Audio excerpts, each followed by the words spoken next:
2024 impor beras 4,5 juta ton. Pasti yang diuntungkan kalau kita impor dari mana dong? Dari Thailand. Petani Thailand yang untung. Tapi kalau kita swasembada, kita tidak impor. Artinya yang terima manfaat petani Indonesia. Maka kita tidak ada boleh ditawar, kita harus swasembada beras.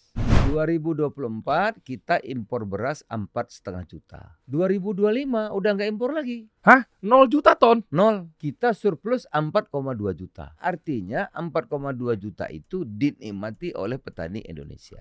Tolong ya Kapolres, Kapolsek, Kapolda, kalau ada harga gabah masih di bawah 6.500, coba diperhatikan, dicek apa yang terjadi. Mulai takut tengkola. Habis itu saya undang lagi Panglima TNI kan, sama saya tunggu media, tolong ya dandim, ini kenapa gabah pemerintah nentukan 6,5 kok masih ada yang terima 6.000. Saya juga kasih tanggung jawab mengenai sampah. Bantar Gebang itu udah berapa tahun? Mulai Indonesia merdeka 80 tahun. Udah 60 meter tinggi. Parah kan? Parah. 2028 akan kita beresin. Wah, gitu. Nanti panggil lagi podcast saya 2028 kalau nggak selesai tanya saya. Kenapa dulu nggak beres-beres? Aturannya rumit. 11 tahun orang mau merubah sampah jadi listrik. 11 tahun cuma 2 izin keluar. Kita kasih solusi. Sebuah kehormatan datang lagi kedua kalinya teman-teman. Iya. Tapi kalau kemarin Menteri Perdagangan. Tapi nggak di sini kemarin. Iya, ini. Ya mau bilang ekspansi tapi kayaknya gimana gitu ya. Keren sih. Keren. Aduh terima kasih Pak Menko. Keren. Jadi waktu kemarin itu yang di pos Pengumben itu kita jadikan head office. Kita juga ada travel umroh juga kita jadikan di situ. Iya. Nah yang di sini Cilandak ini 3 lantai ini mayoritasnya kita fokuskan ke media. Jadi ada beberapa media, ada 3 studio TikTok, ada radio, macam-macam lah. Di sini kita ngumpulin. Jadi kalau halnya sifatnya berbau media, jadi biar dieksekusi sekalian. Habis ini misalnya mau ke radio, masuk ke ruang radio. Live TikTok gitu. Kita pikirkan. Mantap. Begitu Pak Menko. Kemarin kan Menteri Perdagangan kita bahas di sini waktu rame, waktu Anda bahas mengenai TikTok Chef versus Tanah Abang. Waktu itu. Iya. Sekarang, waduh, udah isunya lebih besar lagi deh. Mohon Pak Presiden naruh Anda di situ. Menko bidang pangan. Boleh nanti kita kupas stigma negatif Pak Menko? Apa? MBG. Apa aja boleh. Siap. Aja. Izin Pak Menko. Sama saya Merdeka. Siap. Wah seru nih. Saya manggilnya apa aku lupa. Deri aja Pak Menko. Ya, siap. Jadi gini Pak Menko. Di audiens kasih solusi ini kan memang fokus di dunia usaha, ekonomi kreatif dan seterusnya. Bahkan kalau kita lihat di Astacita nomor 2 kan mendorong kemandirian bangsa lewat swasembada pangan, ekonomi kreatif, ekonomi hijau. Kan Anda nggak jauh-jauh di situ Pak Menko. Apa aja ditanya boleh. Nah, kita berangkat dari isu yang beredar sekarang ini adalah mengenai pangan itu dulu deh. Jadi dari pangan baru kita kerucutin secara teknis. Iya. Pangan ini kan kita masih bergantung pada impor ya. Kita tahu dari mulai gula impor, jagung, gandum apalagi. Ya kan kemarin nggak tahu tuh Rusia Ukraina tuh kena dampaknya nggak tuh? Mungkin harganya apa segala macamnya. Iya, betul. Kena. Apalagi Pak Menko yang impor. Banyak kita hampir semua. Hampir semua ya. Kalau makan tahu tempe semua 100% impor. Wah. Nah, itu yang impor tergantung 1 orang. Oke. Kalau makan terigu, makan roti, kue dari gandum. Oh iya benar. Kita impornya tuh 13 juta ton. Pelakunya usaha 1 atau 2 orang. Oke. Terus kalau kayak begitu terus kan? Ayo apalagi yang kita makan? Minum teh manis kan? Teh manis ya? Gula kita impor 6 juta. Garam? Garam kita impor hampir 3 juta. 3 juta ton loh, bukan kilo. Iya. Hampir semua ya? Jadi bangsa yang besar ini kalau semua tergantung kehormatan kita, kedaulatan kita ada di mana. Terus kapan surplusnya kalau boleh tahu nih? Nah itulah Deri ya. Saya ini dukung Pak Prabowo 3 kali. Ya. Baru ini menang. Oke. Kalah terus. Oke. Ya. Tetap dukung ya? Iya, saya banyak dimarahi orang. Kok kalah setia gitu. Ya, kalau setia menang dong ya kan? Iya. Nah, kalau kalah kan ini kalah setia gitu. Ya kita setia kepada cita-cita. Oke. Ya, kita setia kepada value yang kita perjuangkan, bukan kepada orang. Ya. Ya. Nah, Pak Prabowo ini sama cita-citanya, kebijakan-kebijakan yang ditawarkan dengan apa yang kita menjadi platform kita, menjadi cita-cita kita, menjadi perjuangan partai saya, ya. Ya. Platformnya sama. Nah, itulah yang kita perjuangkan. Apa itu?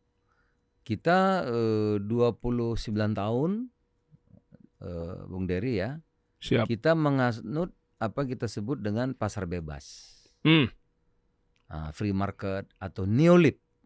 Ya. Ya. Nah, pasar bebas itu tentu intinya adalah negara nggak usah ikut-ikut. Oke. Negara nggak usah ikut-ikut. Serahkan saja kepada pasar. Nah, pasar itu tentu yang kuat yang menang. Iya. Yang kuat siapa yang kuat? Yang kuat yang punya uang. Nah, kita 29 tahun ini masuk itu. Oleh karena itu, waktu 2004 saya sebagai anggota DPR, saya terus keras tuh ya kita beda pendapat. Awal-awal dengan pemerintahan 2004 ya. Karena prinsip-prinsip pasar bebas itu. Misalnya tidak perlu kita swasembada beras. Oh, kenapa? Nah, yang penting punya uang. Oh. Kalau punya uang kita bisa beli. Iya. Kan bisa impor. Meskipun impor. Iya, bisa beli. Jadi kalau yang untung sawit ya tanam sawit aja. Ada benarnya juga logika itu dan ada ilmunya juga, ada teorinya, ada sekolahnya. Mereka yang berpandangan begitu benar juga menurut mereka. Tapi menurut kita tidak, gitu. Menurut kita tidak. Yang berpandangan itu yang disebut dengan pasar bebas atau neolib itu. Semua dihitung untung rugi dan sebagainya. Nah, buat kita beda dari swasembada itu adalah kehormatan. Ya. Kehormatan kedaulatan kita sebagai bangsa dan negara. Kalau makan saja kita tidak bisa mandiri, bagaimana mengenai hal-hal besar lainnya. Nah, dan kalau kita impor beras, tadi tahun 2024 kami impor beras, Indonesia impor beras, ya waktu itu Menteri Perdagangan. Ya. 2024 impor beras 4,5 juta. Ton. 4,5 juta ton. Artinya buat kita 4,5 juta itu uangnya mengalir keluar. Pasti yang diuntungkan kalau kita impor dari mana dong? Dari Thailand. Petani Thailand yang untung. India, Vietnam. Ya. Tapi kalau kita swasembada, kita tidak impor. Artinya yang terima manfaat petani Indonesia, petani kita. Maka kita tidak ada boleh ditawar, kita harus swasembada beras. Pangan kan luas. Ada karbohidrat, ada protein dan lain-lain. Nah, kalau kita swasembada beras, artinya itu satu kehormatan, kedaulatan. Kehormatan siapa? Kehormatan saya. Kehormatan Dery. Kehormatan keluargamu. Kehormatan keluarga saya. Saudara-saudara saya yang ada di desa, para petani yang jumlahnya 160-an juta itu. Ya kan? Ya kehormatan kita. Petani itu kita, bagian dari kita. Keluarga kita, saudara kita, sebangsa setanah air. Ya kan? Kalau mereka produktif, mereka bisa produksi banyak, mereka bisa makmur, kan kita. Itu prinsip dasar. Maka kebijakan pertama Pak Prabowo harus swasembada. Karena swasembada kehormatan kedaulatan kita sebagai bangsa dan negara. Jadi nggak boleh tawar. Itu dulu prinsip utama. Maka Astacita harus swasembada pangan, harus berdaulat di bidang pangan. Seluruh kebijakan harus berpihak kepada petani kita. Kalau kemarin enggak, ya kalau kurang impor aja. Kalau kita sawit untung, ya sawit aja ditanam. Padahal natural resources kita kaya banget ya. Itu contoh prinsip dasar. Nah, untuk menuju swasembada pangan, kebijakannya harus berpihak kepada kita. Kita itu siapa? Petani kita. Petani Indonesia. Nggak bisa lagi dong, petani nanti kan kalau dia susah gimana? Kita tanam sawit untung banyak, beli beras. Nah petani kita susah, miskin. oh kasih bantuan. Kasih 10 kilo, kasih 300.000. Apa begitu? Itu oke, tapi tidak akan membuat petani kita terhormat dan tidak akan membuat mereka produktif. Oh, biang keroknya di situ. Ini contoh yang kadang-kadang kita tidak memahami, bahkan tidak menyadari. Apa yang terjadi selama 30 tahun, petani-petani kita kehilangan kehormatannya. Berubah dia. Dari petani padi menjadi buruh tani. Iya lagi. Kenapa? Dulu punya kebun, punya sawah, rugi, sawahnya dijual. 70% petani Indonesia sekarang sudah berubah menjadi buruh tani. Itu yang kita perjuangkan. Kita ingin petani kita punya kehormatan, punya kedaulatan, dia punya sawah, dia punya kebun. Begitu. Oke. Tidak hanya yang kuat saja yang maju, tidak hanya yang besar saja yang maju. Nah, dalam teorinya pasar bebas itu kan ya udah nanti yang kuat sedikit menjadi besar, nanti kalau udah besar terus dibagi rata, dibagi. Mana ada? Oke. Mana ada orang kaya yang bagi itu nggak ada. Mana ada dan mana mau gitu Ya ya? mana mau. Nah, oleh karena itu peran negara penting. Misalnya, coba kita lihat tahun 2024 berapa banyak kita impor beras. Coba kita cek. Soalnya pasti jujur aja nih Pak Menko. Maksudnya kan kalau memang Anda optimasi harusnya kan menurun. Kalau kita ujung-ujungnya adalah masih impor terus, sebentar berarti kan Anda 2024 2024 kita masuk lihat nih. menjabat menjadi Menko. Iya. Oke. 2024 kita impor beras 4,5 juta. 2025 udah nggak impor lagi. 0 juta ton? 0. Kita surplus 4,2 juta. Kok bisa? Jadi dari impor 4,5 juta, punya beras lebih 4,2 juta. Kelebihan, iya. Lebih. Apa artinya? Artinya 4,2 juta itu dinikmati oleh petani Indonesia. Kalau saya impor, petani kita gigit jari. Oke. Iya kan? Oke. Nah, 4,2 juta dari mana? Dari produktivitas petani Indonesia. Kenapa dalam tempo 1 tahun bisa surplus? Kok ngebut? Kenapa bisa ngebut? Nah, kebijakannya berpihak pada mereka. Contoh, baru 2 nih kita lakukan di 2025 bisa menghasilkan surplus 4,2 juta. Ya. 1, harga. Dulu 2030 tahun harga gabah itu kira-kira terakhir 5.500. Dikasih syarat kasih syarat gabah kering itu harus kadar airnya 14 atau 18. Mana ada petani bisa ngukur kadar air 14 atau 18? Oke, sebentar Pak Menko izin potong. Indikasinya apa dengan ukuran angka-angka tadi? Jadi kan harus ada thresholdnya kan pasti. Iya, jadi misalnya panen padi itu kan begitu kering gabah dipetik, dipanen, diukur. Ini keringnya berapa? Kaitan dengan produktivitas. Ya. Keluarkan angkanya. Jadi kalau kadar air itu ada 14, ada 18. Ada 24, ada 28. Nah kalau baru dipetik itu kadar airnya rata-rata 28. Baru dipetik. Ya, kadar airnya tinggi kan. Karena kalau mau digiling dia harus kering dulu. Dikeringin dulu kan. Nah, baru digiling. Nah harga 5.500 kadar air 14, 18. Tidak mungkin petani bisa. Kok sesuatu yang nggak mungkin tapi dikeluarkan sebagai statement? Lah itu alasan nanti. Akhirnya walaupun harga 5.500, petani terima paling 4.000. 4.500. Paham. Apa dibilang? Kamu kadar airmu 28, ini syaratnya 14. Nggak memenuhi syarat nih. Nggak memenuhi syarat, 4.000. Mainlah tengkulak. Aduh. Tengkulak sama yang beli dulu Bulog zaman dulu, zaman sekarang udah enggak. Ya. Buat nimbun nampung. Nah, akhirnya 4.000 petani terima. Rugi kan? Rugi lah. Lama-lama rugi, dia nggak bisa kerja lain. Iya. Dia nggak bisa kerja lain, dia nggak bisa dagang. Petani padi ya dia hanya bisa kerja di ladang. Lama-lama rugi, dia bertahan jadi petani, apa yang terjadi? Sawahnya dijual dari. Paling bisa ya. Itulah yang berlangsung 30 tahun kita reformasi. Ini yang kita mau atasi. Pak Prabowo sama kami. Itu yang kita anggap kebijakan value nilai yang kita perjuangkan sama. Dan sama dengan cita-cita para pendiri negeri ini. Sesuai dengan pembukaan Undang Dasar dan Pancasila kan. Iya. Nah, kekeluargaan, kebersamaan, gotong royong. Nah, ini filosofinya dulu, dasarnya kita bekerja. Kena nih oknum-oknum tengkulak nih. Nah, oleh karena itu kita langsung kebijakan pertama, begitu jadi Menko Pangan, kami rapat 3 kali kita tentukan gabah naikin 6.500. Dari 5.500 ada, itu ya.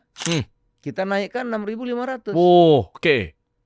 Terus kadar air any quality, tidak dicek lagi berapapun kadar air, beli 6.500. Cakep. Nah, itu namanya berpihak. Banyak yang marah, nanti bohong Pak, begini. Iya. Nanti kita macam-macam keberatan di berbagai instansi kan, ya kan? Oke. Nah, saya bilang, ini yang pertama berpihak dulu petani. Iya. Ini kebijakan presiden. Lain-lain kita urusi belakangan, kita pikirkan. Inflasi, ini itu kita pikirin belakangan. Ada jalannya, ada solusinya. Tapi yang paling penting berpihak petani, harga 6,5. Dengan harga 6,5 itu, Dery, apa yang terjadi? Petani rajin nanam, untung. Harga tinggi, harga bagus. Bagus. Satu kebijakan. Satu lagi kita buat, pupuk. Karena tidak berpihak kepada petani Indonesia, atau mungkin ya karena nggak berpihak sebetulnya. Untuk mendapatkan pupuk petani itu ada 145 aturan. Sehingga pupuk itu sampai kepada petani kadang-kadang sudah panen. Jadi tahu dong, pupuk kan diperlukan waktu nanam kan. Iya. Waktu menanam harus ada pupuk. Baru pupuk. Ini pupuk sampai kalau sudah panen.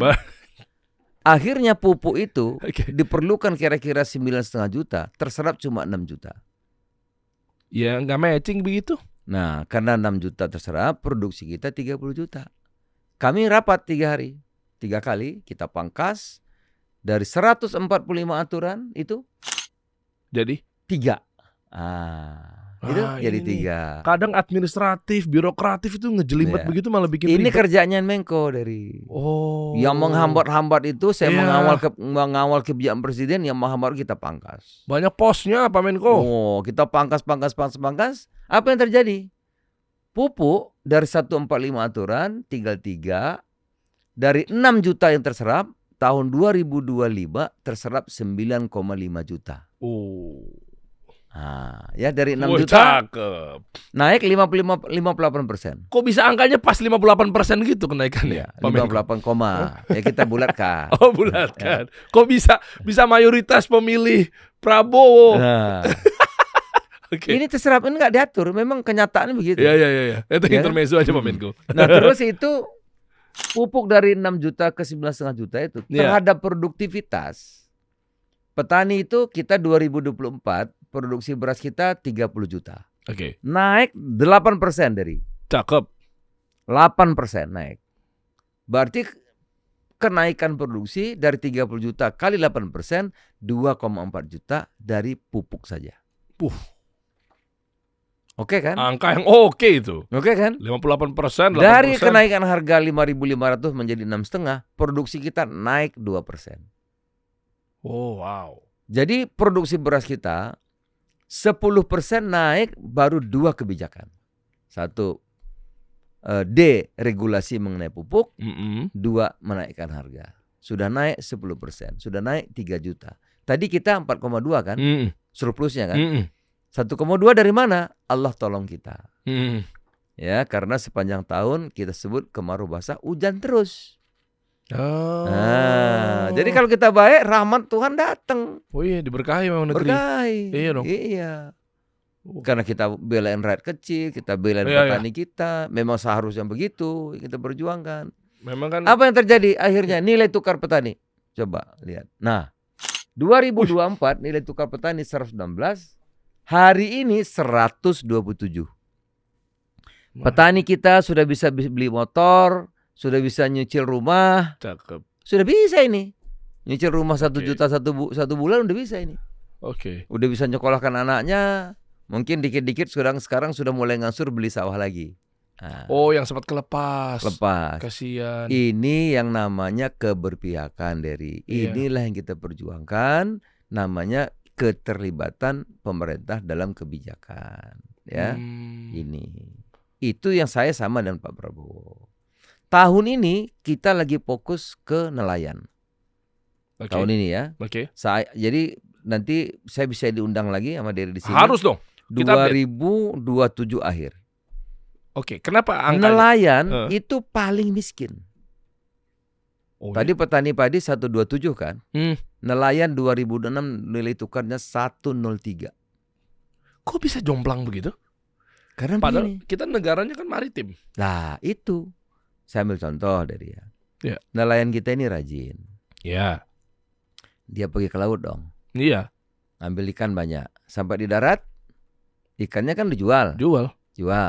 Datang yang beli kan. Iya. Harga ikanmu harusnya 1.000, harusnya 10.000, dibeli tawar 5.000 sama dia. Oke. Nelayan bisa apa? Ya, selagi ada yang beli gimana? Pasrah. Iya. Karena kalau nggak dijual busuk toh. Iya. Itu dia perlu ada kebijakan intervensi pemerintah. Selama Selama puluhan tahun nelayan melaut, dapat ikan dijual, harganya jauh di bawah harga pasar. Karena kalau nggak laku ikannya busuk. Oke. Apa yang terjadi dari? Ya. Nelayan kita ini miskin. Dia tidak bisa kerja lain kecuali melaut. Kasihan. Kasihan dah. Kasihan. Nah itu kasihan cuman 30 tahun sudah. Oh, lama banget. Lah begitu. Akhirnya dia tidak bisa apa-apa, dia melaut terus. Akhirnya apa? Dia terjebak kepada rentenir. Dia terjebak kepada lintah darat. Dia terjebak kepada tengkulak. Dia perlu hidup, dia pinjam uang. 50 juta, 100 juta. Tambah dia seperti budak. Dia melaut, dia harus setor kepada yang minjamin uang. Tambah murah harganya. Oh iya. Margin kepotong-potong ujung-ujungnya buat bayar utang. Nah, ini kita Pak Prabowo bikin, kita sekarang bikin harus berpihak dulu kepada nelayan. Oke. Negara mesti ikut intervensi. Kita bangunlah dari namanya Kampung Nelayan. Ya. Kampung nelayan, setiap ada nelayan di situ, kalau ada 400 nelayan, kita bikin hub. Bikin hub. Dibikin tempat balai lelang. Ya. Dibikin pabrik es. Di situ. Oh, dasarnya dibikin itu. ke cold storage. Dibikin bensin untuk solar. Dibikin di situ. Jadi kalau orang melaut dapat ikan, harganya murah, dia bisa simpan dulu. Iya benar. Bagus juga nih idenya nih. Bukan bagus, memang bagus sekali. Siap Pak Menko. Jadi tahun Siap. depan Iya. ini kita harus berlebih ikan. Insya Allah kita akan menjadi eksportir ikan besar di Asia. Amin. Cakep nih. Ini tahun ini kita akan bangun 1.300 sekian kampung nelayan. Oke. Di situ tadi sekali lagi saya jelaskan akan dibangun balai lelang, dibangun tambatan perahu, dibangun pabrik es, kita bangun cold storage, kita tempatkan di situ untuk solar. Dan koperasi ini nyambung nanti.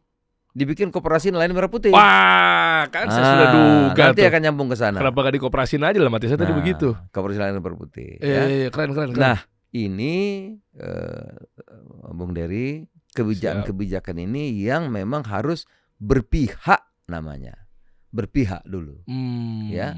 Nah, insya Allah nanti tahun 2027 nilai tukar nelayan kita akan dari 103 tahun ini, 103 saya akan targetkan di atas 120 tahun depan. Akibatnya apa buruknya, Bung Dery? Karena nelayan kita miskin terus, dia nggak berdaya. Kapalnya kecil-kecil. Apa yang terjadi? Kita tidak bisa ngurus laut kita. Akhirnya pencuri yang dari Thailand, dari Vietnam, puluhan ribu. Menurut Menteri Kelautan, ratusan triliun ikan kita dicuri. Ya. Kita kalah bersaing dengan nelayan Vietnam, nelayan Thailand, nelayan dari Tiongkok, nelayan dari Jepang. Kalah kita. Nelayan kurus kering, kurang gizi.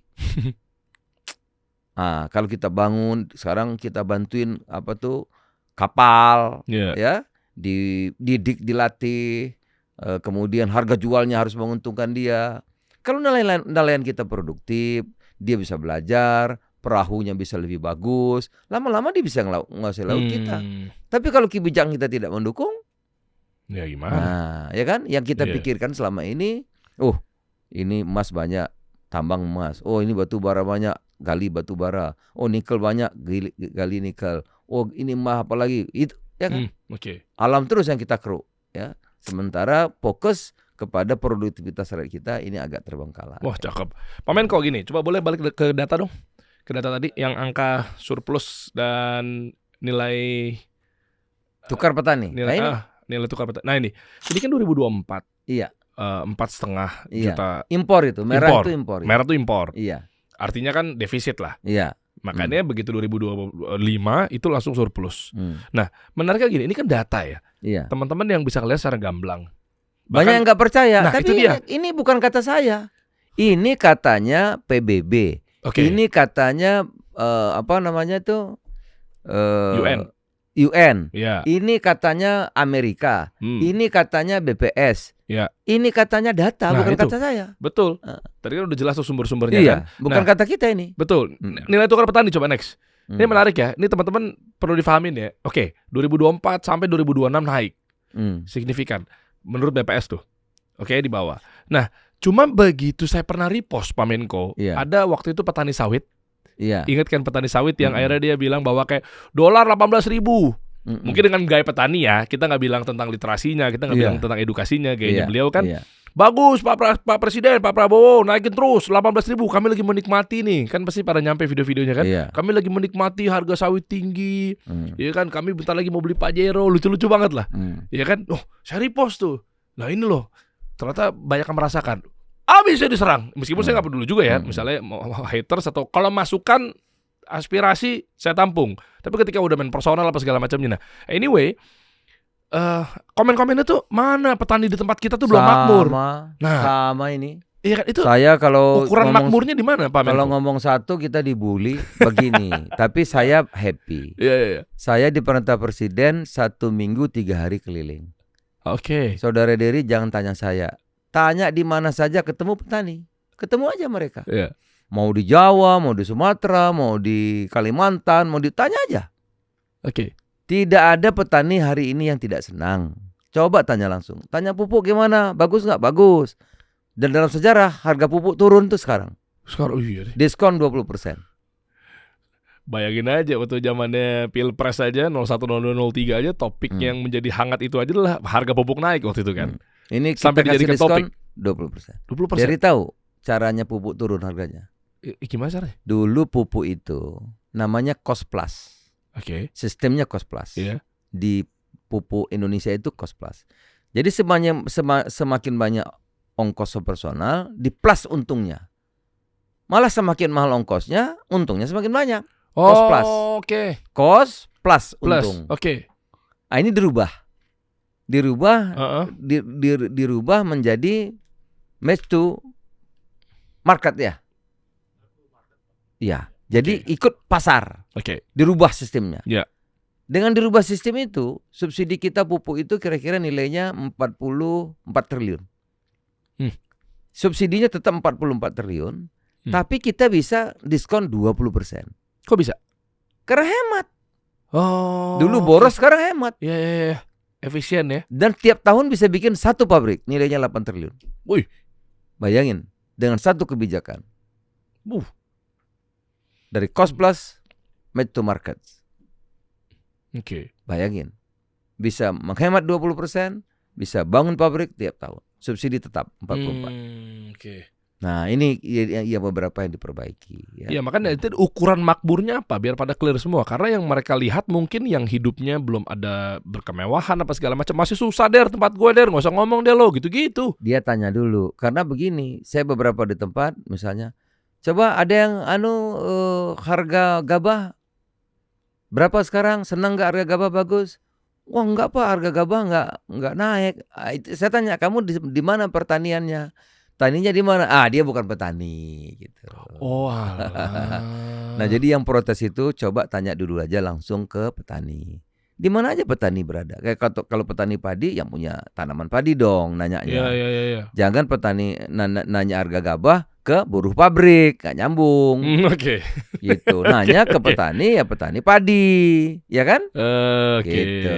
Cakep nih. Nah, jangan sampai nanya nanti nanya apa harga gabah di kota, nggak ada orang kota petani padi. Oh, siap. Atau pikirannya sendiri gitu. Oh iya, Cek aja ke lapangan, iya. Jadi jangan cuma mindset aja berarti. Iya, kalau petani sekarang, alhamdulillah bisa dicek langsung kepada mereka. Apakah ini juga nyambung sama kemarin saya ngobrol sama Mas Dar Wamentan? Kan beliau mengatakan bahwa beras berhasil surplus nih. Ya. Ya itu juga bagian rangkaian programnya Anda, Pak Menko. Ya ini sama. Kan di bawah koordinasi kita. Oke. Nah, jadi Menko itu tugasnya mengawal kebijakan presiden yang menghambat. Aturan menghambat, saya beresi. Oke. Ya, bupati, gubernur nggak sinkron, kita rapat bareng, harus gitu. Itu tugasnya Menko mengamankan agar program ini sukses. Teknis aku nggak ikut. Ya. Teknis tentu kementerian teknis, menteri pertanian, ya, sebagainya. Ya. Berarti kalau saya balik sedikit ke oknum tengkulak apa segala macamnya, ini udah bisa. Ini nggak ada jalan lagi. Sulit gerak tuh, ini udah nggak ada jalan lagi ya? Nggak bisa lagi. Kena nggak kan? bisa lagi. Jadi selama presidennya Prabowo, Menko bidang pangannya Zulkifli Hasan kena langsung. Sambil contoh, selesai. Harga 6.500 dari. Selesai. Ya siap. Itu masih dimainkan, dibeli 5.000. Masih tengkulak-tengkulak waktu itu bulan pertama. Saya undang Kapolri rapat di kantor Menko. Saya udah siapkan teks. Saya panggil media banyak, Pak Kapolri ngomong. Tolong ya Kapolres, Kapolsek, Kapolda, kalau ada harga gabah masih di bawah 6.500, coba diperhatikan, dicek apa yang terjadi. Mulai takut tengkulak. Habis itu saya undang lagi Panglima TNI kan. Sama, saya tunggu media, tolong ya dandim, ya kan. Ini kenapa gabah pemerintah nentukan 6,5, kok masih ada yang terima 6.000.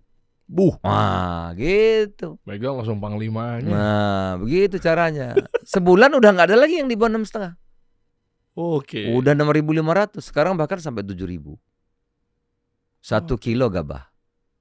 Bayangin biasa terima 4.000, sekarang terimanya 7.000. Wah, hore. Ini kalau dipikir-pikir kabar gembira berarti Pak Menko ya. Kan kalau istilah saya kan yang kaya makin kaya, yang miskin makin miskin. Ya kan kemarin-kemarin tuh mungkin beberapa puluhan tahun ke belakang oligarki lagi. Iya, termasuk sekarang gantian dong. Termasuk pasar bebas begitu, Bung Dery. Jadi kalau yang kuat itu yang punya uang. Di perbankan itu 70-80%, ribuan triliun itu ke grup-grup tertentu saja, berputar-putar ke di situ saja, nggak lebih 50. Oke. Ya kan? Nah, ini yang kita mau balik, yang kita mau rubah. Karena kalau begini terus, bisa saja kita maju, tapi yang maju sedikit. Pada akhirnya kita akan pecah juga. Pecah juga. Ya, kalau banyak orang yang miskin banyak, kesenjangan semakin jauh. Lama-lama sumber daya alam habis dikuras. Ya. Nah, tentu itu akan menjadi masalah-masalah sosial soal waktu saja. Nah, oleh karena itu Pak Prabowo ingin mengembalikan tadi sebagaimana cita-cita Indonesia Merdeka itu. Ya. Saya ambil contoh misalnya tadi perbankan itu. Alam, sumber daya alam, hampir semua juga yang punya uang yang ngatur. Mau perkebunan, mau pertambangan, mau diperbankan, sumber dana, mereka juga yang ngatur. Karena yang kuat itu yang punya uang. Namanya pasar bebas, ya begitu konsekuensinya. Ini yang kita merubah. Sesuai dengan Undang-Undang Dasar pasal 33, kekayaan alam itu milik negara, harus dikuasai negara, dipergunakan untuk 11% kemakmuran rakyat. Itu sama kami dengan Pak Prabowo. Makanya kalah pun kami terus berjuang. Karena untuk menjalankan pasal 33. Gitu. Nah, sekarang mulai nih diambil. Ya, misalnya sekarang Bung Dery punya dulu bupati maju didukung oleh, kan mahal tuh ongkosnya. Pengusaha. Gubernur dukung pengusaha dong, punya uang kan. Saya Bohir. Ada Bohir. Ya. Menang kan semua diambil sama Bohir dong. Iyalah. Ada tanah kasih Bohir. Ada tambang kasih Bohir. Tambang ini milik pengusaha. Milik orang itu kan. Negara dibagi. Udah dibagi dibohongi lagi. Iya lagi. Transfer pricing, misalnya jualnya itu di sana $10, Iya. lapornya $6. Iya. Dia mesti ke sana dulu baru ke sini. Nah, terus transfer pricing tuh. jumlahnya, Iya. misalnya produksinya 1.000, dia lapor bisa 800. Iya. Jadi negara udah dibagi, dibohongi lagi. Oke. Ini dibalik sekarang. Negara yang punya. Kamu usaha, oke, nanti kamu pengusaha dibagi. Beda kan? Oke. Beda kan? Iya. Sekarang ini milik negara, emas, nikel, tanah, ya kan? Apalagi itu batu bara ini punya negara loh, ya kan? Pasal 33 kan? Nah, kamu mau produksi, mau ngerjain, oke, kamu kita upah, dibagi. Kalau sekarang tidak, yang punya saya pengusaha, negara saya bagi, beda kan? Iya. Nah, ini yang kita ingin luruskan.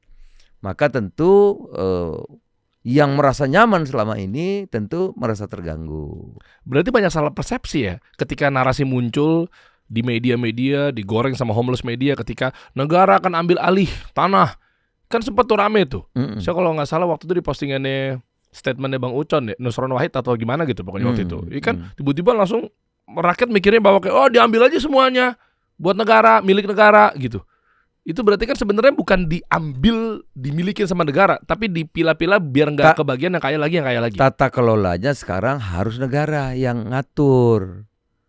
Sekarang kan misalnya nih ada tambang batu bara, dikasih pengusaha karena bupati tadi didukung dia kan, gubernur dukung dia. Yang ngatur ini bupati kan, kasih kepada siapa-siapa. Lah ini kan emas ini bukan punya bupati, punya Indonesia kan.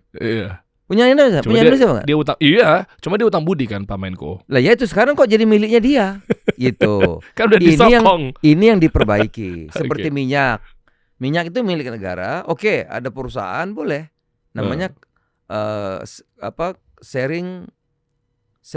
sharing kontrak, ya. Jadi dia ngerjain, nanti dibayar, ongkos diganti, dikasih apa namanya itu keuntungan. Beda kan?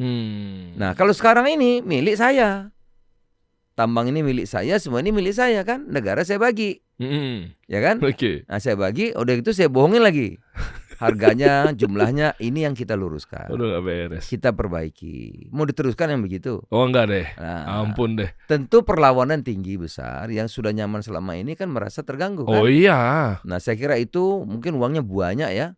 Saya kalau ngomong di ini nanti yang ngomong ini nyerang banyak nih. Saya ngomong sekali yang nyerang 1.000 gitu. Anda siap Pak Menko? Oh nggak ada urusan saya mah. Nggak ada masalah. Tapi nanti yang kaca atas kan disinyalir juga oknum ya. Ini agak lebar sedikit. Begitu yang kemarin yang zamannya misalnya demo Agustus, bagi oknum aja ya. Kalau yang nggak ngerasa nggak usah. Kan katanya air ditunggangin sama para oknum konglo yang nggak suka dengan kebijakan Pak Presiden, Pak Menko, Zulhas gitu. Ya, Pak, itu yang merasa terganggu mungkin ya, gitu. Tapi kan nanti dibilang kan nanti Juni collab, terus mundur Juli, mundur dari Mei, dari ya kan. Nanti Agustus pemerintah begana begitu. Nanti ya Agustus kan? Katanya kan ada demo besar-besar lagi. Terus Indonesia gelap ya kan, Indonesia karam. Enggak, saya bilang Indonesia terang seperti matahari di siang hari. Wah, keren. Ya. Jadi permainan itu saya aja, keliling 3 hari dalam seminggu. Saya hari Minggu ada di Merauke, kemudian Senin ada di Jayapura, Selasa saya ada di Gresik. Hari Rabu saya ada di Malang. Hari Kamis saya ada di Wonosobo. Hari Sabtu saya ada di Banyuwangi. Hari Minggu saya ada di Madura. Keliling terus jalan, cek. Saya tanya petani satu-satu. Tugas saya memastikan apakah pupuk lancar, apa harga gabah bagus, ya kan? Apakah petani senang, apakah MBG ini jelek atau berjalan dengan baik, apakah penerima manfaatnya suka atau tidak. Masa harus Menko mah di kantor kali kan, turun kan menterinya Pak Menko. Ngawal. Harusnya ini sama. Perintah Presiden. Pastikan program kita jalan dengan baik. Makanya petani-petani. Jadi saya tahu lapangan. Nih, turun ke jalan mengapresiasi program-program pemerintah yang diposting. Udahlah, Der. Kalau petani, yuk turun tanya. Udah. Kalau dia bilang petani nggak senang, ketemu saya. Saya kasih upah dia. Ayo. Yang nggak senang berarti bukan petaninya kali, mungkin SPPG-nya, MBG-nya kali kan rame tuh. Nah, soal MBG begini. Nanti habis itu kita sampai ke obrolan yang okay. Koperasi Desa Merah Putih ya. Baik. Nanti ya. MBG dulu aja Pak Menko. Ini kan betul. Ini alhamdulillah literasi sudah sampai terkait. Jangan salahkan programnya. Pelan-pelan udah mulai nerima deh. Oke, berarti kan salahin bawahannya lah. Mobil nubruk masuk ke sekolah lah, yang gitu-gitu tuh. Jadi gini. Nah, ini gimana? Tadi pagi berita saya OTW ke sini, Pak Menko. Sebelum kita mulai syuting, saya baca berita kepala BGN yang baru Ibu Nani itu kan mengundurkan diri kan? Saya nggak tahu tuh bener apa. Oh iya, saya juga baca. Betul? Iya. Nah, mengundurkan diri karena memang periksa jantung apa segala macam. Saya doakan semoga cepat sembuh. Iya. Nah, itu kan apakah ada tekanan khusus buat ke beliau apa segala macam, akhirnya beliau nggak kuat apa segala macamnya gitu. Nah, mungkin Anda kan di gini. Menko bidang pangan pasti tahu sesuatu. Ini urusan saya. Oh siap. Iya, kan di bawah saya koordinasinya. Iya. Jadi memang gini, Dery. Siap. Yang saya perlu jelaskan, presiden itu kebijakannya mendasar dan besar. Pasti. Karena itu yang semua yang dikerjakan perintah konstitusi. Iya. Perintah undang-undang dasar. Fakir miskin, orang-orang terlantar, yang nggak mampu, yang miskin, yang susah harus diurus negara. Apa salah kita itu ngasih makan rakyat kita? Saya karena miskin, masa anak saya terus jadi miskin lagi karena kurang gizi? Kalau anak kita kurang gizi, apalagi stunting, sudah nggak mungkin sekolah di mana saja ngantuk, nggak bisa berhitung, Tapi kan nggak ada dagingnya, Pak Menko. Gimana mau ada proteinnya? Kalau nggak ada gizi, otak nggak sempurna, tulang nggak sempurna, otot nggak sempurna. Gimana mau bisa? Tapi di oleh karena itu, Pak katanya. Presiden atas perintah konstitusi harus diurus negara. Bagaimana kita mau bersaing dengan negara-negara lain kalau manusianya Indonesia lemah? Maka harus beri makan bergizi. Itu dulu, ya kan? Ya. Semua anak-anak Indonesia mulai ibu hamil, balita, orang ibu menyusui, anak TK, SD, SMP, SMA, kasih makan yang nggak bisa punya makan yang baik. Itu kira-kira. Okay. Dalam perjalanannya banyak masalah. Karena kerjanya besar, mau ngasih makan 82,9 juta orang. Pesta 1.000 orang aja repot. Ini 82,9 juta orang. Okay. Tentu ada masalah. Ya, saya akui memang agak lambat kita menyelesaikan ini. Ya, agak terlambat sedikit. Hampir 1 tahun lebih kan. Tapi kan Presiden sudah mengambil langkah tegas. Manajemen yang buruk, ya, moralnya yang nggak bagus, itu diganti. 1 tim manajemen diganti. Untuk memperbaiki. Ya. Dengan manajemen yang baru di bawah koordinasi kami nanti, saya yakin 1-2 bulan ini beres, insyaallah. Kita akan selesaikan. Yakin ada 1 bulan? 1-2 bulan paling lama saya beresin. Bersama nanti kepala bagian yang baru. Sebentar, kan ini tuh udah berjalan setahunan ya? Iya. Hampir 2 tahun. Tahun pertama itu sulit sekali memang.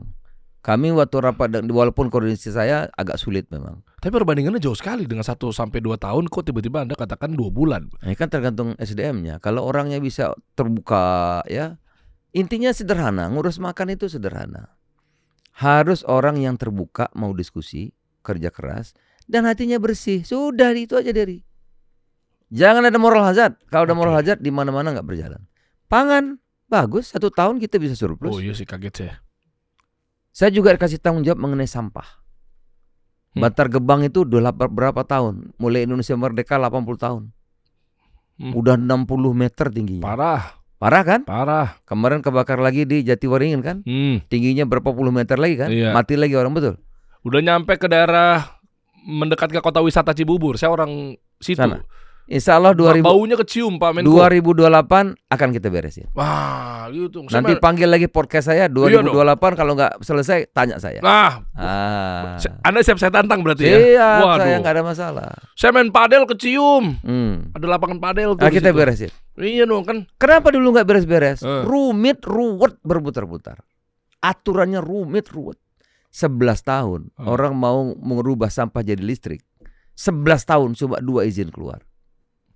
Hah? 2 izin. 11 tahun 2 izin keluar. 1 bisa jalan tapi batuk-batuk, 1 nggak bisa jalan. Apa sih budayanya masih begitu melulu Pak Menko? Ada apa sih sebenarnya sih? Ada siapa yang main nih? Apa koruptor? Ya ruwet lah Indonesia. Kan udah lama jadi orang Indonesia kan? Udah. 37 tahun saya jadi orang Indonesia. Iya. Mau ngurus apa tadi?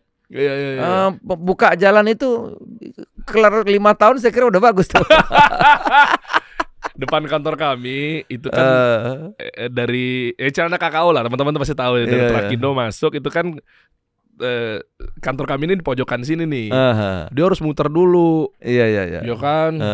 Cuma kan emang mesti motong trotoar biar cepat masuk ke kafe kita di bawah. Nah, coba dari yang ngurus. Kalau 5 tahun kelar saya kasih bonus.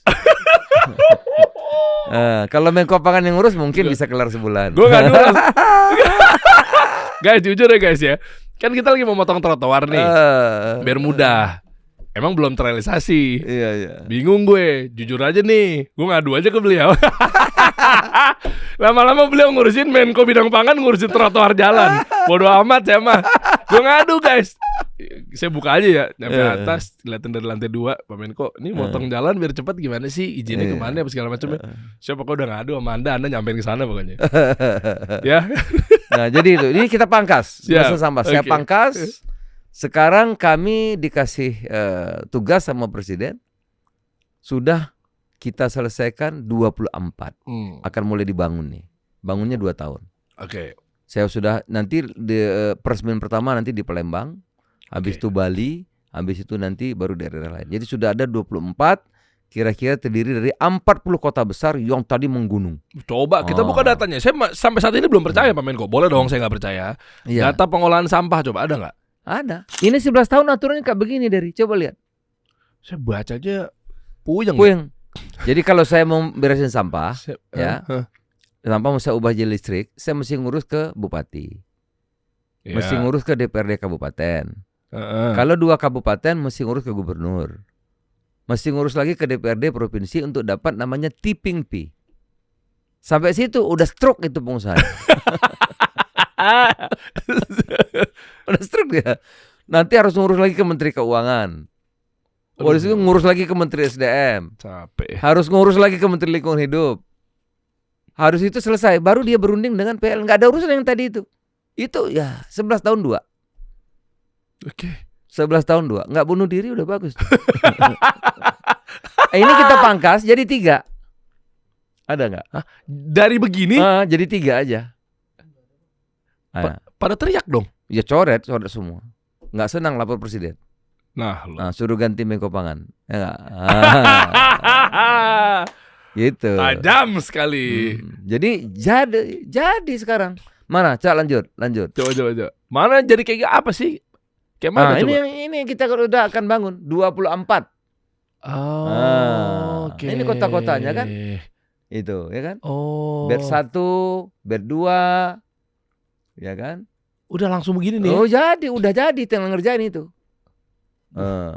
Tinggal ngerjain. Ntar yang pada nggak kebagian kue gimana? Maksudnya? Kan dengan banyak pos kan pasti kan ada aja oknum-oknum yang biar dapat jatah kuenya apa segala macam. Saya nggak ikut bisnis. Oke. Saya kalau nggak beres saya beresin. Kebijakan nggak beres mampetnya di mana? Misalnya contoh ya, ada kota Semarang, wali kota nggak mau, saya datangi dong. Nggak mau, saya datangi lagi. Nggak mau, saya datangi lagi 3 kali. Saja debat, bla bla bla. Ibu nanti kalau open dumping bisa diperiksa. Nggak boleh lagi undang-undangnya. Akhirnya mau. Itu tugas saya. Begitu ngerjain nggak saya, itu yang ngerjakan nanti Danantara. Oke. Iya, saya nggak mau ikut urusan itu. Saya kalau nggak jalan, bagian Menko kebijakan Presiden nggak jalan, saya kawal sampai jalan, sampai berhasil. Ngeri emang posisi. Teknisnya bukan urusan kita. Ada Danantara, bisnis dengan siapa, itu harus mereka saya nggak mau. Kirain Menko ngurusin bisnisnya juga. Nggak mau. Udah tua saya.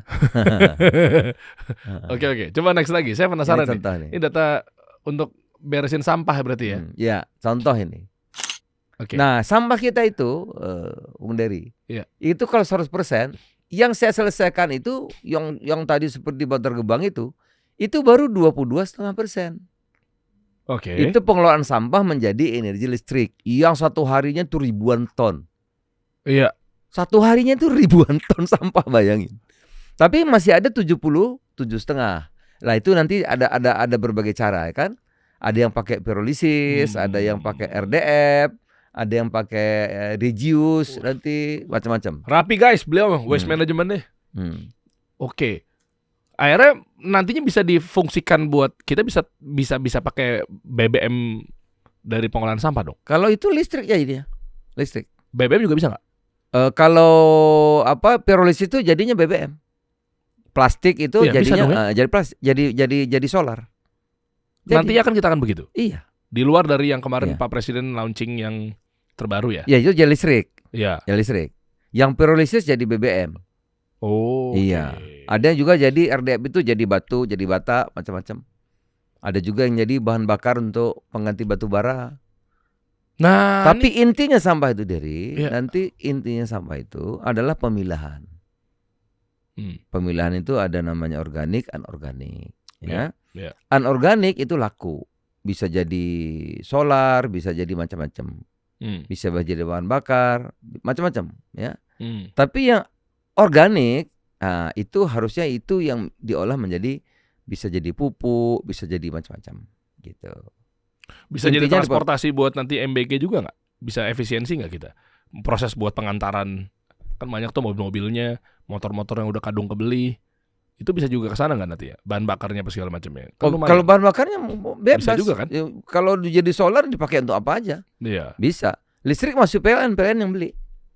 Jadi nanti lampu kita itu sebagian dari sampah itu. Cakep. Nah, nanti kan PLN yang beli masuk, kita pakai lampu itu. Ini masuk di energi hijau ya? Iya, hijau terbarukan istilahnya. Masuknya begitu kan? Itu orang kenapa mau, kebanyakan juga karena ini kalau dia mengerjakan itu dia dapat nilai tinggi. Ya kan? Karena dia bisa menjadi carbon trade. Jadi nilai ekonomi karbon, dia bisa mengklaim usahanya dia kan?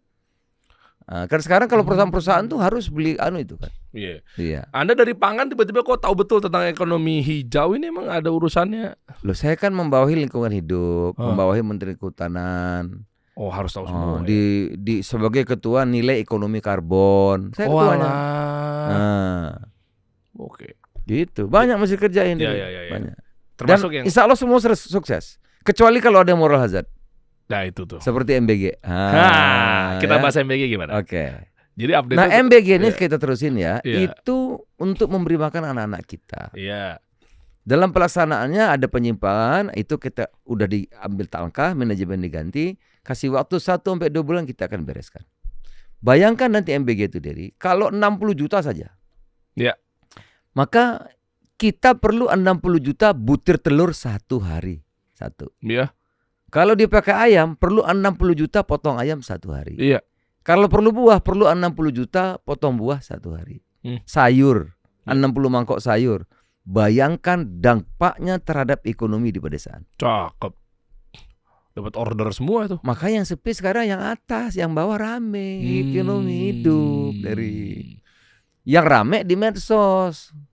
Iya, yang terganggu. Kalau rakyat seneng di bawah, boleh dilihat, boleh dicek. Karena mereka juga mayoritasnya main medsos ya. Iya, hampir semua sekarang gerakan ekonomi kita agar rakyat kita produktif. Bunga misalnya, bunga bank. Dulu kalau yang besar bunganya 9%. Iya. Ya kan, saudara kita yang UMKM bunganya 24%. Ya kan? Nah, sekarang nggak boleh. Pak Prabowo bilang yang besar 9, yang kecil bunganya 8%. Dibalik. Iya. Oke. Itulah selama ini kita kalah, makanya tahan berjuang terus sampai menang karena kebijakan-kebijakan sesuai dengan arah cita-cita para pendiri negeri ini gitu. Oke. Dan pada kenyataannya nantinya MBG ini sendiri kayak kita lihat beritanya nih, Pak Menko. Tapi ujung-ujungnya pelaku catering keluhkan lonjakan harga pangan setelah dapur MBG kembali kebuka. Kan kemarin kan sempat break dulu tuh. Mungkin liburan anak sekolah misalnya. Kan sempat tuh kan, anak saya aja baru masuk Senin kemarin. Kalau harga tuh selalu ada dua sisi. Kalau harga turun, kan pemerintah itu harga punya standar Misalnya ya, telur itu harga eceran tertinggi itu 32.000. Ya, betul ya? 32.000. Oke. Kita udah hitung per kilo. Oke. Nah, kalau dia lebih 32 itu baru kita katakan tinggi. Ya. Kita harus intervensi. Oke. Nah, tapi kalau dia di bawah 28 itu terlalu rendah. Yang peternak ayam itu bisa bangkrut. Ini harus dijaga oleh pemerintah. Nah, tapi kalau bagi usaha catering, dia mau beli semurah-murahnya kan? Nah, iya. Begitu harga 30.000, karena kemarin misalnya harga telur 26. Iya. Tapi kan 26 nih pengusahanya tutup. Oke. Karena dia jual harus 28 baru bisa untung. Iya. Kalau 26 rugi dia. Apalagi pernah telur itu harganya 24.000. Mana marginnya? Bukan margin, tutup. Rugi. Malah tutup ya. Rugi gitu. Tapi kan yang catering maunya 24 dong gitu. Nah, ini yang kita jaga. Antara 28, 32. Jadi kalau range-nya itu oke. Tapi kalau 33 ketinggian kita akan operasi pasar. Bayangkan MBG itu bisa mengendalikan harga karena banyak. Jadi kalau harga telur lagi murah, kita bilang makan hari ini pakai telur. Langsung harganya bagus. Okay. Agar pengusaha telur ini nggak tutup. Atau ayam kemarin harganya murah sekali, sampai banyak tutup.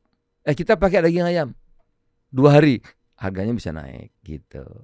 Bisa dikendaliin gitu. Iya. Cakep. The real market leader nih berarti ini ya. Kita tata sehingga ini bisa menguntungkan ekonomi Indonesia secara yang UMKM, yang kecil-kecil, yang menengah ini bisa kita kembangkan dengan baik.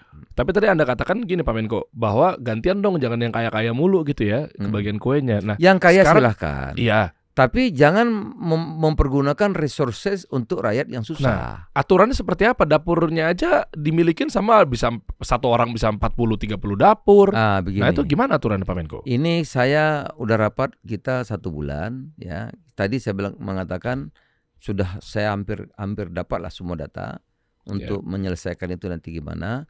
Saya perlu waktu 1 bulan ini, mungkin separuh persoalan selesai. 1 bulan lagi persoalan yang berat kita akan selesaikan. Oh gitu? Iya. Kalau dari pemerintahan boleh sendiri? Misalnya Anda buka, Pak Menko boleh nggak? Saya? Ya pemerintah, kalau dari pihak menteri buka gitu. Oh, saya memang kan anggota DPR boleh nih. Saya di Kemenko Pangan minta 1 Menko Pangan, selama Menko Pangan. Anda punya dapur MBG? Belum dapat. Nah, maksud saya kalau Menko Pangan punya, saya akan rapat di situ, tamu-tamu dari mana-mana datang bisa lihat MBG itu kayak gitu. Saya kan koordinatornya bidang pangan. Contoh ya. Iya, jadi rapat nanti kalau ada tamu dari mana-mana di luar negeri, MBG itu apa? Kita rapat di situ. Maka saya nyari yang dekat kantor saya, tapi belum jadi. Tapi keuntungannya buat siapa? Ya mungkin nggak untung, di situ kan belum tentu ada anak sekolah. Cuman contoh aja, contoh dulu. Belum tentu untung. Jadi tempat rapat, kalau ada dari daerah-daerah orang mau lihat, tamu-tamu dari luar negeri kan nggak usah jauh-jauh, situ aja. Tapi boleh untuk ambil untung. Yang lola harus dong, kalau nggak nanti dia mulangin dari mana? Iya sih, namanya juga usaha ya. Masa usaha kagak untung ya? Iya. Sekarang kalau misalnya Dery buka dapur kan, karena investasi, mungkin 3 miliar kan, 3 miliar dikasih untung kan, itu ada 2.000, ada 3.000 personal. Nah itu mungkin 3 tahun bisa balik kan gitu. Ya kalau orang bikin dapur usaha pinjam uang di bank terus nggak ada untungnya sih gimana? Iya nggak mungkin. Yang nggak boleh itu yang culas itu loh. Iya. Berarti kalau kondisi atau dapurnya standarnya A, gizinya standarnya A ya kan? Nah, terus dia kasih telurnya cuma 1/4 lah, itu kan tutup, melanggar. Atau lagi begini, SPPG itu dia harus beli, saya atur, udah kita atur di tata kelolanya. SPPG itu harus beli dari koperasi desa, harus beli dari badan usaha milik desa, harus belanja dari usaha desa itu agar desa itu hidup. Wah, BUMDes bisa hidup banget. Gitu kan. Nah, kalau dia tidak melakukan itu bisa diperingatkan 1, 2, 3 bisa ditutup. Gitu. Standar gizinya A, B, C, D kan. Harus ada protein, harus ada ini, harus ada ini. Begitu dia tidak memenuhi standar, bisa ditutup. Gitu. Wah, ini nih ya, ekosistem pemasok bahan pangan untuk SPPG di wilayah. Iya. Ini yang kita sebut closed loop ekonomi. Nah, ini sampai ke koperasi desa, Dery. Wah, cakep. Koperasi Desa Merah Putih. Itu nanti akan nyambung. Ya, nyambung semua ini. Wih, nyambung ini satu kesatuan. Ya, sebelum kita bahas Kopdes, satu lagi terakhir. Sebagai penutup di MBG ini, kan kepala BG-nya kan mundur. Ya. Anda tahu kenapa? Ibu Nani itu dulu paling aktif sama saya. Oke. Bu Nani, Ibu Sari, Pak Trenggono itu yang rapat hari-hari nama saya itu mereka. Itu orang-orang hebat, punya karakter, punya integritas ya. Cuman Ibu Nani lapor kemarin kita rapat di sidang kabinet, beliau kesehatannya harus periksa gangguan kesehatan, harus berobat lah ke luar negeri ya. Bukan karena tekanan dari pihak-pihak memangnya ada mau bermain lagi di BGN atau mungkin di Ya MBG BGN itu Project memang ini? ruwet, tidak mudah untuk menyelesaikan di situ, tapi bisa. Oke, berarti nanti akan ada kepala BGN baru. Iya. Sampailah di MBG ke Koperasi Desa Merah Putih. Iya. Pak Menko, ini Kopdes ujung-ujungnya rame di tengah hutan. Iya. Ada Kopdes Merah Putih deketan. Dicek kosong. Etalasenya renggang-renggang. Wajar mereka pada komen, lah kenapa nggak ke minimarket aja? Iya. Kolaborasi. Betul. Ada apa nih Pak Ini, Presiden? Jadi ini Pak Menko maksudnya. Ini kepleset apa jadi doan nantinya nih ya? Jadi memang banyak karena penjelasan kita Siap. ya. Kadang-kadang ada juga orang yang menjelaskan mungkin nggak tahu persis ya. Atau penjelasan kita sedikit gitu. Tapi komentar ratusan ya. Okay. Sehingga yang komentar kita jadi hilang, yang kita sampaikannya hilang ya, yang komentar-komentar seolah menjadi yang benar gitu. Ya. Nah, jadi Bung Dery, Siap. Koperasi Desa Merah Putih itu kira-kira beginilah. Indonesia itu tidak mungkin maju hebat hanya mengandalkan satu mercusuar Monas. Oh iya. Tidak mungkin Indonesia terang, kata Bung Hatta ini, karena satu lentera Monas. Oke. Indonesia itu akan terang kalau setiap desa-desa itu ada lilin yang menyala. Oke. Terang, baru Indonesia terang. Tiap desa ada yang menyala, lilin menyala. Baru Indonesia itu terang. Jadi Indonesia itu akan maju kalau setiap daerahnya itu maju. Iya. Itu. Masyarakatnya maju. Ya. Masyarakatnya produktif dan berkembang. Tidak bisa kita maju sekecil orang maju, yang susah kita sedekahi. Kasih 10 kilo, kasih 300.000. Kamu tidur-tidur aja dah. Nih kalau miskin saya kasih kamu 10 kilo beras. Saya kasih 300.000. Itu tidak produktif. Kita harus membuat rakyat kita ini produktif. Oke. Iya dong. Iya. Produktif, dia akan produktif, dia akan kreatif, dia akan mulai ada inovasi kan. Baru kita bisa maju. Tidak mungkin kita maju kalau rakyat kita pasif. Nah, oleh karena itu, pertama kita harus waspada pangan. Ya. Karena itu akan menggerakkan 150 juta petani Indonesia, nelayan Indonesia, peternak Indonesia itu 150 juta. Oke. Dan itu desa. Oleh karena itu ekonomi harus digerakkan di desa. Desa harus menjadi pusat pertumbuhan ekonomi di desa itu. Ya. Kalau nggak desanya sepi. Oke. Ya kan? Oke. Seluruh potensi desa itu harus di-create. Maka lahirlah setelah suasana pangan, ngasih anak-anak kita harus cukup gizinya, maka desa ekonominya harus tumbuh. Kalau tumbuh, maka lahirlah Kopdes, Koperasi Desa Merah Putih. Nah, Koperasi Desa Merah Putih itu dimaknai orang-orang seperti supermarket. Bukan. Koperasi ini bukan supermarket. Kan ada etalasenya, kan harapannya kan akan ada pajang produk-produk di sana. Iya. Memang ada etalase, tapi nanti kan tidak harus jadi supermarket kan. Terus jadi apa? Yang pertama, koperasi ini dia sebagai infrastruktur pemerintah. Oke. Jadi kita ada 83.000 desa kan. Iya. Ya, yang kita sudah akan bangun sampai akhir tahun 35.000 sekian. Iya. Kok masih kosong? Ya memang belum, baru dibangun sekarang. Oke. Kok belum operasi? Ya memang belum. Masih baru ya? Masih baru, nanti akan operasi kira-kira bulan September. Oke. Ya kan, September baru ya.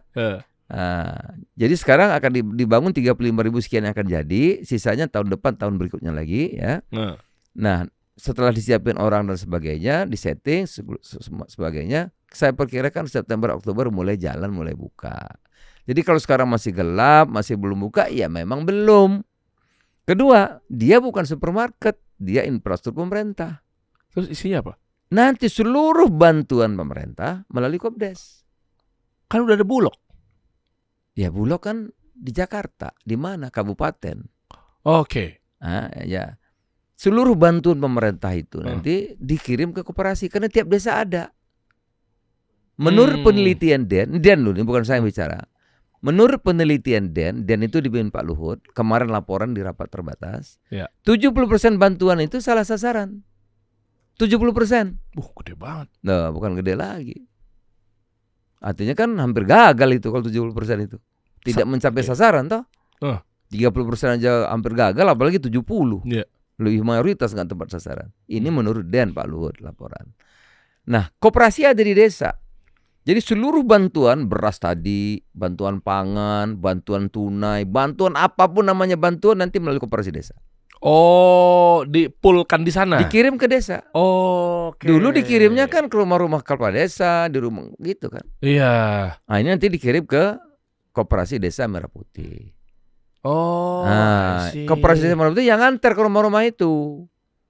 Oh. Yang nganter ke rumah-rumah itu, atau yang ke rumah-rumah itu ngambil, bisa juga kan? Iya. Bisa diantar, bisa diambil. Oke. Nanti dicek, bener nggak yuk? Oh enggak Pak, saya temannya Kades. Nah kan? Enggak, ini bantu orang miskin kok, gitu. Oke. Yuk punya teman Kades ada motor 3, masa kayak misalnya ya. Nah, ini jadi bantuan. Bantuan lain, alat-alat pertanian. Nanti taruh di Kopdes. Iya. Siapa yang perlu bisa sewa. Petani ini perlu bisa minjem, ini bisa minjem, nggak dikuasai kelompok A, kelompok B kan, gitu. Makanya ada gudangnya besar banget. Iya itu dia. Kemarin saya ke desa Cikembar di Sukabumi itu. Nah 600 meter kan? Iya. Ini melayani setiap desa. Koperasi itu setiap desa harus ada. Iya. Nanti pupuk agar lancar, gimana caranya? Gimana? Nggak ada tengkulak-tengkulak lagi. Nanti pupuk disalurkan melalui Kopdes. Terus nanti? Pupuk. Ya memang pupuk dibagi di kota kan enggak, di desa kan. Di tiap desa ada koperasi kan. Iya. Nah nanti koperasi yang nyiapin pupuk. Oh itu. Nah, kalau di marganya ketahuan langsung. Tengkulak udah nggak bisa main. Oh nggak bisa lagi, udah mau kemana dia? Loh, kalau gandengan sama oknum pengelola koperasinya? Iyalah kan koperasi nggak satu, punya warga. Warganya sekampung kamu. Kan koperasi itu kan punya warga, nanti punya masyarakat desa itu kan. Iya bukan punya saya, bukan punya B, bukan. Punyanya masyarakat desa itu. Bareng-bareng ya. Masa masyarakat nipu masyarakat, jeruk makan jeruk dong. Oh iya nggak mungkin ya. Ribu dia. Itu infrastruktur pemerintah. Kalau kita mau operasi pasar, beras naik atau minyak naik, kita harus operasi pasar. Selama ini kemana? Kemana? Ke pasar. Ya pasar kan pengusaha. Pedagang ya. Dioplos. Aduh. Indonesia. Biar HPP-nya Nah kecil. sekarang langsung di Kopdes. Tiap desa. Jadi kalau profesor masuk tiap desa. Oh. Jadi yang masih disalahpahamin nih apa ya? Miskomnya ini adalah itu kan dijadikan sebagai minimarket, ada jual beli. Enggak. Bahwa nanti akan berkembang macam-macam terserah desa itu. Oh iya. Tapi fungsi dasarnya infrastruktur pemerintah. Jadi nggak ada kayak beli cemilan gitu. Nanti kalau berkembang dia boleh aja. Boleh aja. Udah maju, dia bisa punya kebun sendiri, punya silahkan aja, nggak masalah. Simpan pinjam ada juga. Simpan pinjam mau apa aja terserah dia. Tapi yang paling penting pokoknya sekarang itu utamanya itu infrastruktur pemerintah. Dua, ya dia sebagai optaker. Jadi tadi gabah 6.500 kan? Kalau di situ gabah 6.000, koperasi yang beli. Oh, stakeholdernya siapa aja? Koperasi itu? Iya. Pemiliknya ada orang di satu desa. Udah benar-benar satu desa ya? Satu desa. Sama si pengelola ada yang gaji? Nah, manajernya digaji oleh pemerintah. Manajernya digaji oleh pemerintah. Agar koperasinya nggak berat. Berapa gajinya buat manajernya? Ya nanti itu urusan urusan apa namanya Menteri Pendaya Gunaan Aparatur Negara BUMN. Iya. Berapa gajinya itu udah teknis, urusan teknis tuh. Biar semangat juga pas segala macamnya ya. Pokoknya bagus lah ya kan. Ada urusan ke Dekopin juga nantinya. Gimana? Dewan Koperasi Indonesia. Ini lain lagi. Beda ya? Lain lagi. Iya. Ini di bawah langsung 2 tahun ini dibina dulu oleh BUMN sampai dia bagus, nanti diselesaikan kepada desa. Serahkan kepada desa. Iya guys, jadi saya waktu itu kemarin ke desa Cikembar di Sukabumi, itu ada kayak 2 bangunan gitu, gudangnya di belakang, depannya itu kayak showcase-nya. Iya, showcase-nya. Jadi ada indoornya gitu. Iya. Saya ketemu di sana bareng sama pengelolanya juga. Bareng sama Pangdam. Nanti dan tabung gas yang 3 kilo. Iya. Nanti di situ. Di situ ya. Jadi dia Oke. juga berfungsi memotong rantai pasok yang panjang. Kalau ngomong rantai pasok yang panjang kenapa di tengah hutan, Pak Menko? Bukan, maksudnya Kan itu ada kan maksudnya kan misalnya Bulog nih ya. iya. Bulog kalau jual ke distributor, distributor ke grosir, grosir ke pengecer. Ah ini kan ini ambil untung, ini ambil untung. Iya. Ini enggak dari Bulog langsung Kopdes. Oh, langsung ke sana ya. Iya langsung. LPG dari Pertamina langsung. Tapi ekonomi jadi nggak muter dong kalau bypass begitu. Kan yang tadi yang nggak dipungkirin kan dengan ya oke lah, mungkin ada tengkulak, mungkin ada ini. Tapi nggak dipungkirin kan ekonomi jadi kuenya bagi-bagi ke semua daripada gini analoginya mungkin. Tapi koreksi kalau saya salah ya. Gini deh. Iya. Rakyat di desa itu pendapatannya kecil. Iya. Tapi dia harus membayar lebih mahal. Oke. Dari kalau makan ayam, Iya. mungkin di Jakarta belinya harganya itu kira-kira 36.000. Iya. Paling 40.000 lah. Iya. Tapi kalau di desa bisa 60.000. Semakin jauh semakin mahal karena rantai tadi panjang banget. Kayak makanya kenapa barang-barang di Papua lebih mahal ya? Mahal. Ya, tahu. Supply chain ya. Mahal sekali ongkosnya Ya. itu. Sini ambil untung, sini ambil untung. Itu namanya high cost. Kita negara yang tidak tidak efisien kan. Cuma nanti kan akan ada korelasinya bahwa mereka nggak dapat bagian ekonomi jadi nggak muter kan karena langsung bypass. Sama nggak sih analoginya dengan pabrik jualan kayak user langsung tanpa ada agen distributor, tukang jahit, tukang pola. Sama aja dulu saya ini kan dulu buka toko di Glodok kan. Iya. Sekarang pakai online. Nah itu soal anu aja. Pengusaha akan menyesuaikan kan. Iya. Oh iya, pengusaha akan menyesuaikan. Dia kalau bidang ini enggak ya bidang lain gitu. Keren guys, ini program-program Pak Presiden Prabowo, Pak Menko Zulhas ini akan benar-benar ngidupin dari rakyat jadi tadi bawah misalnya tadi nelayan. Iya. Nelayan ikannya itu nggak laku. Ya dibeli rugi sama tengkulak, tertekan. Ya dia taruh di anu dong. Koperasi. Kan ada Koperasi Nelayan Merah Putih, Iya. ada es batu, Iya. ada cold storage, taruh situ. Kalau nggak laku juga, nanti kita yang beli. Koperasi yang beli. Koperasi supply ke SPPG. Oh alah. Wah ini makin nangkep nih saya nih. Iya. Cakep. Supply ke SPPG.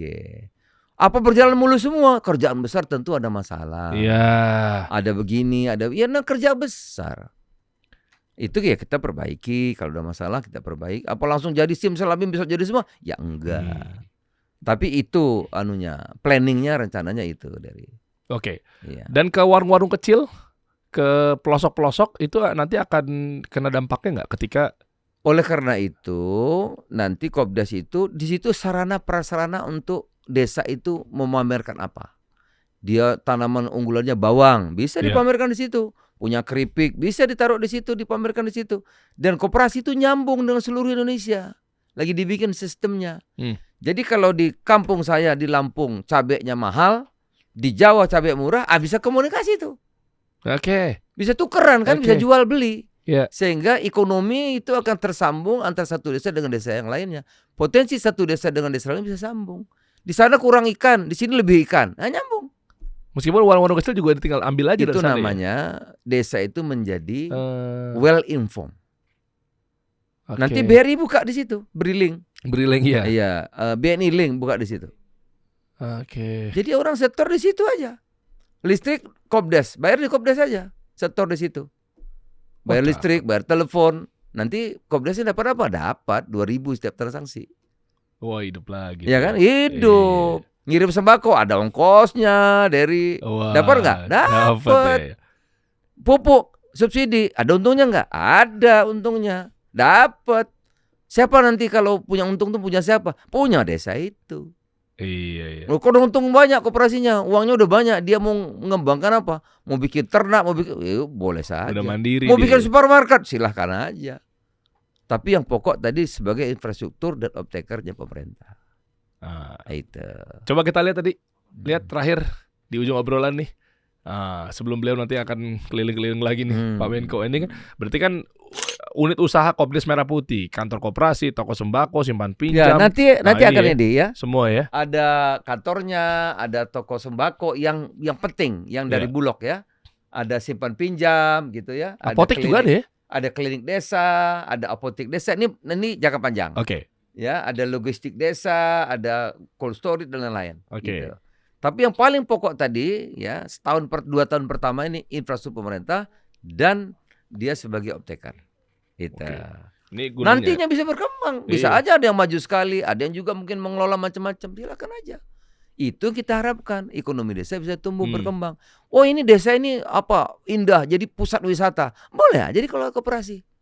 Boleh dong. Iya, bisa Iya kan? aja. Kenapa nggak boleh? Oke. Oh, desa ini dia tanaman jagungnya paling bagus. Bisa aja dia bisa kebun jagung. Boleh aja. Tapi itu tambahan usaha setelah mereka berkembang dan maju. Tapi intinya adalah infrastruktur pemerintah dan sebagai optaker. Keren. Berarti pakai APBN tetap ya untuk pembangunannya ya? Iya, itu dana desa. Dana desa ya masuknya. Iya, dari dana desa. APBD. Diangsur nggak dari APBN? Itu kan ada dana desa, dipotong 6 kali. Oke. Iya, 6 kali gitu. Wah, ini petani makin dahsyat lagi nih. Jadi nanti Naik potensi lagi desa itu mau pameran, mau apa bisa dipakai tempat itu. Oke. Iya. Ini Jadi ada di desa itu ada pusat ekonominya lah. Oke. Iya. Dan berarti targetnya untuk pertumbuhan 8% dari koperasi khusus untuk berapa persen leverage dari koperasi Desa Merah Putih ini sendiri untuk pertumbuhan itu? Nah, itu memang kita dengan kalau dari tenaga kerja aja ya, koperasi SPPG itu kan akan menimbulkan dampak jutaan orang bekerja ya. Iya. Itu bisa mempengaruhi pertumbuhan ekonomi sampai 2%. 2% hanya dari mulai dari itu ya? pangan, dari MBG, dari koperasi itu bisa sampai 2%. Wah, tinggi juga ya. Oke Belum juga nanti hilirisasi kan? Oh, produk-produk yang udah Iya. jadi yang ada di koperasi tersebut akhirnya dihilirisasikan lagi ya. Iya. Jual lagi ya. Mungkin dari singkongnya jadi apa gitu ya. Nanti di situ bisa berkembang. Kalau gini, intinya kalau masyarakat kita itu sudah punya uang, ya kan? Iya. Sudah produktif, dia bisa inovasi. Tapi kalau masyarakat mau nggak berdaya, miskin nih 10 kilo, nih 200.000, kan nggak berdaya. Begini mulu. Ya, dia kalau mau kaya Kasian. nanti ikut judol. Itu. Kalau kita produktif, ada untungnya, dia Iya, bisa berencana. Anaknya sekolahnya bagus, dia Oke. kreatif, gitu kan? Ada tiap hari ngomong soal dagang, soal Iya, iya, usaha. Oh, ini desa kita ada potensi ini, kan bisa Iya berkembang. lagi.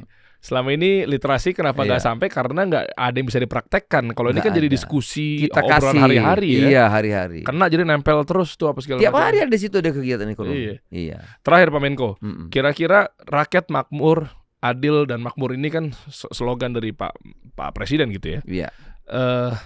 Cukup mendarat di 2029. Insya Allah. Sampai bisa setarget itu. Kita ini bisa, Bung Dery. Oh. Cuman kita ini mau apa enggak? Ya, kita mesti percaya diri. Jangan merasa nggak bisa. Itu bisa 1 tahun semua ada beras. Coba nanti tahun 2027 kita sudah banyak ikan. Coba aja lihat nanti. Udah nggak kurang-kurang. Turah-turah ikan itu nanti. Udah. Sampah nggak beres 2028. Coba lihat nanti. Bisa kita ini. Jangan bilang Indonesia nggak bisa. Bisa. Dan Indonesia tidak gelap. Terang. Seperti matahari. Mantap. Terima kasih. Ya, Bapak Menko Zulkifli Hasan. Nanti saya update lagi. Saya masih penasaran yang sampah apa segala macam di 2020. Oh ya, nanti datang lagi. Iya Saya dong. datang lagi. Mantap. Terima kasih teman-teman. Kita kasih solusi.